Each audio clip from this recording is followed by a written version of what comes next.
Welcome to KJ's Kitchen. I'm KJ. I am now 15 years a master level fitness trainer, a fitness nutrition specialist. Most important to me, I'm a happy mom serving up healthy meals from my kitchen to yours once a week. You can check me out on Facebook at the Get KJ Fit fan page, on Instagram at Get KJ Fit, or on YouTube, KJ Fit TV. I'm so glad you've joined me today in my kitchen. I'm all about creating healthy, realistic meals by doing a couple swaps and making them more mindful. So today I'm going to be bringing you a turkey burger recipe. I don't know about you, I've never been a huge fan of turkey burger. It doesn't taste like much. So it's great when I come up with something that is killer. Super easy in tacos, I know, because of all that amazing taco seasoning, although I do know my daughter can pick up on it. But today, I'm bringing you turkey, spinach, feta, zucchini boats. So I'm infusing more nutrition than you would get from a regular turkey burger, and we're skipping out on the bun, and we're gonna make them boats. Not only does that cut the carbs, it also makes it a whole lot easier not to have to keep that patty together, meaning you can add a whole lot more spinach. You ready to get cooking? Let's go. Okay, so to get started, we are first setting our oven to 400 degrees Fahrenheit. Get that prepping. And also get a cast iron skillet or any nonstick of your preference. I love cast iron. And hit the heat on that pan, I would say to a medium high, and get your preferred oil. I've got avocado oil here. Get your preferred oil into that pan to get it nice and hot. That's about 2 tablespoons there. Just get that nice and hot while we prep our zucchini. So, zucchini boats, I'm going to be popping these in the oven before we fill them. There are 2 ways of making a zucchini boat. You could just cook it fully in the oven, but because I'm going to be cooking the mixture in this pan first, and it doesn't really have to cook longer in the oven, I'm going to prep these zucchini boats first. Just cutting off each end of my zucchini. I washed and dried these already. They're nice and clean. And, you know, I would prefer them to be medium zucchinis. This guy's a little small for my liking. Doesn't stop me, okay? So go ahead and cut this guy in half. And I go lengthwise and cut him in half. Now here's a little trick. You see his boat? He's sitting pretty well, right? But I like to take this little edge right here and thinly cut a little off, creating a little stopper. You see that? It's got a little flat edge right there. It's gonna help it stay. You could even go a little deeper if you feel. But that right there is gonna help him from tipping over, especially once we fill it up. Okay, you can do that to all sides. I'll go ahead and get these done nice and quickly. Okay, now you're gonna get a spoon and you're gonna scoop out. Now this one's not too seedy, but I wanna scoop out my boat so I have somewhere to stuff it, right? And you might just draw a little line, cut a little around with your spoon. No exact science, right? And you wanna leave at least a 1/4 inch on the rind. Some of this looks a little more like 1/2 inch, but give it a good gutting so you have space to fill it with the good stuff, right? It's just gonna peel that guy out, peel him out.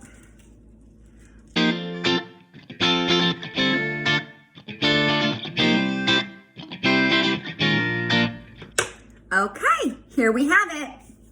All right, so get yourself a parchment lined pan. This one has a little lip on it, and you're gonna get the boats sitting on there. I like to let them breathe. If you have the space, leave space between them so they're not crowded, creating more moisture in the oven. The more spread out they are, the better. These little guys make me laugh. I swear, they're gonna be like a snack, right? So I'm gonna get the big guys in there. Create a little space between everybody. All right.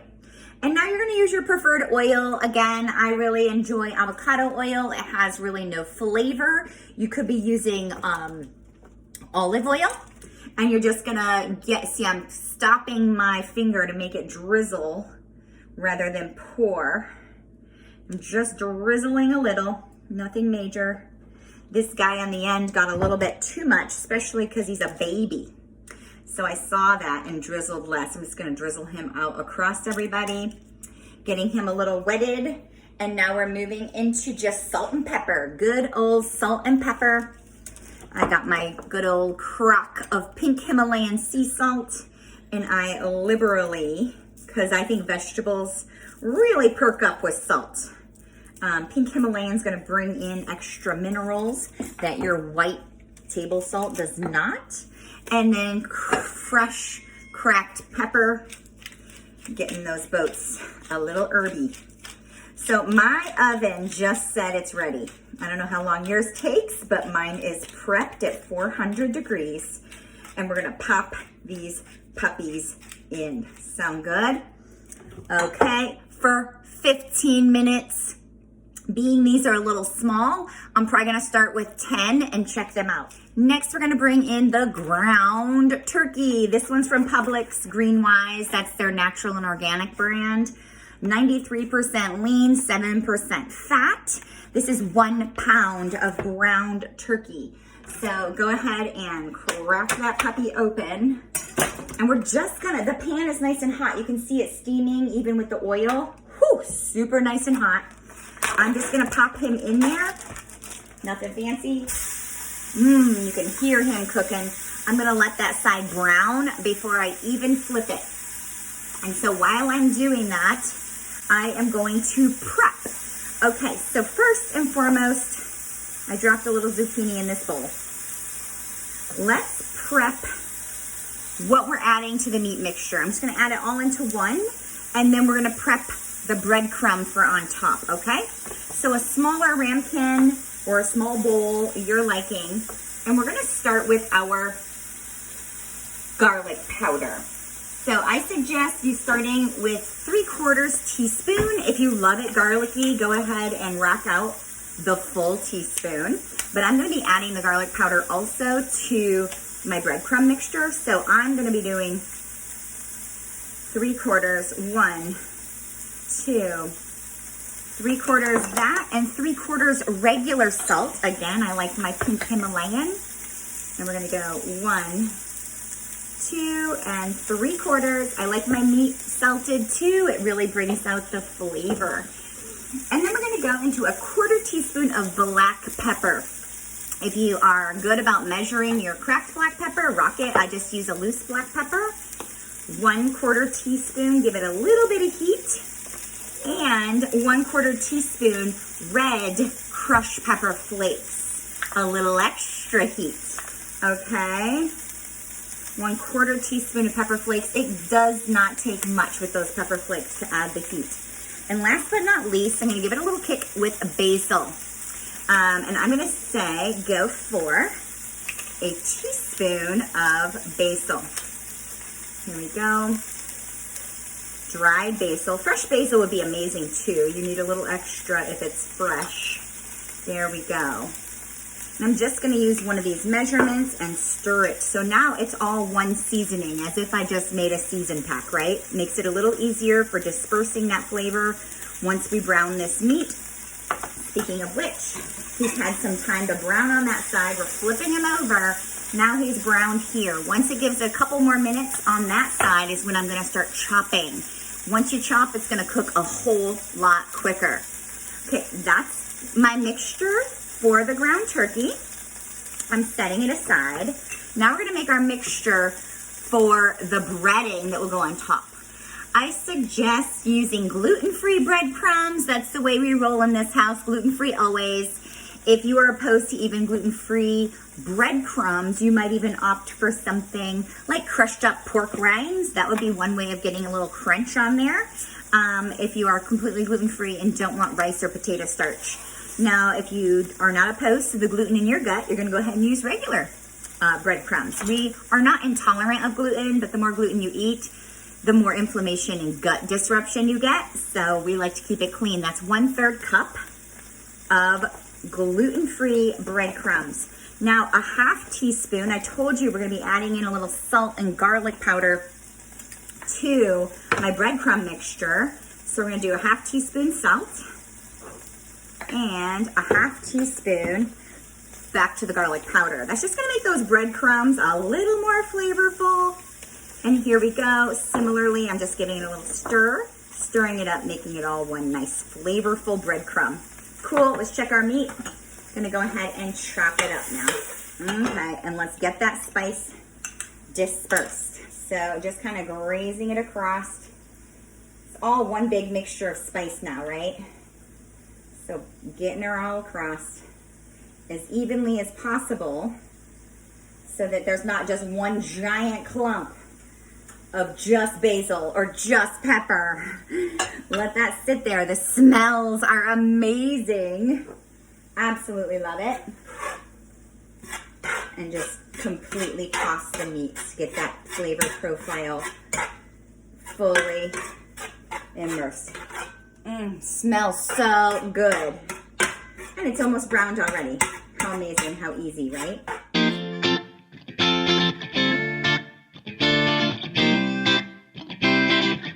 We've got feta. I like it that's fully in a cube to avoid any modified food starches. People use that to not make it clump. So this is gonna be fresh as is. It's a little more affordable when you buy the cheese, as it should be. And then baby spinach. This one, get 3 cups. That's about 3 handfuls. 1, 2, and 3 cups. Wow, that's almost all of what I have left. I'm just gonna throw it all in there, right? A couple of them look a little like they've had their day. And we're gonna start chopping.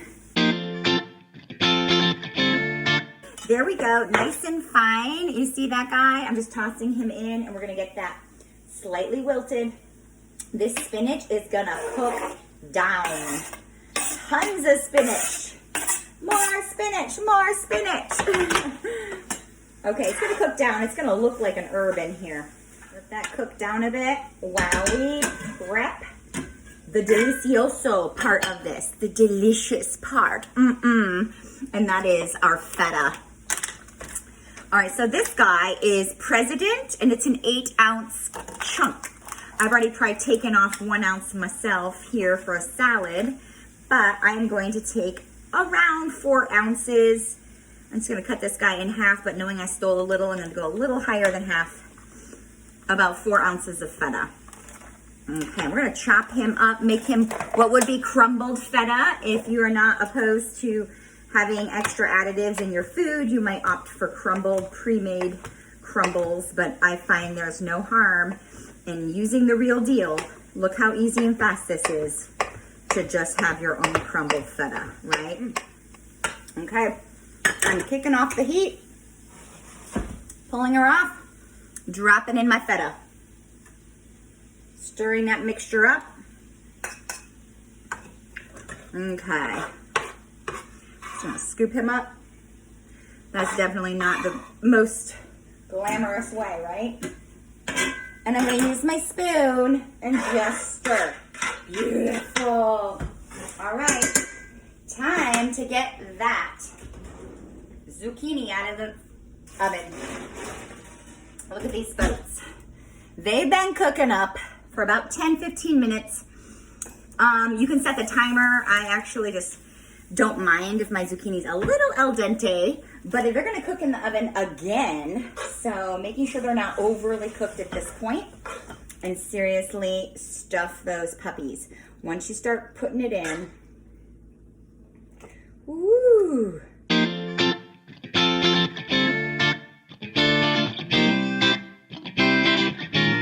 Okay. Breadcrumb. Crumb, drum, drum, drum. Now this breadcrumb is going to give it texture. That's really the purpose. Is the texture is where it's at. Okay? Got this breadcrumb going on. Now the breadcrumb alone, again, I have some smaller guys. You could go breadcrumbeless. Oh my goodness, if you're super keto these days or super lower carb and want no crunch whatsoever, you're gonna avoid the breadcrumb altogether. I have a little excess, no big deal. And we're gonna take our spray and we're gonna get that breadcrumb. I have a misto, and this has some olive oil. You know, pump that so it's a nice aerosol. If you don't have one of these, they are amazing. I'm just gonna spray those breadcrumbs. It's gonna help brown them up. Beautiful, going in the oven. Check for brownness. 10 minutes, maybe more, till you get a little golden on these breadcrumbs, nice and crispy. You know it's already been cooked, so this is just merging the flavors and getting a little crunch on top. You ready to plate this and try it out? Ooh, I can't wait.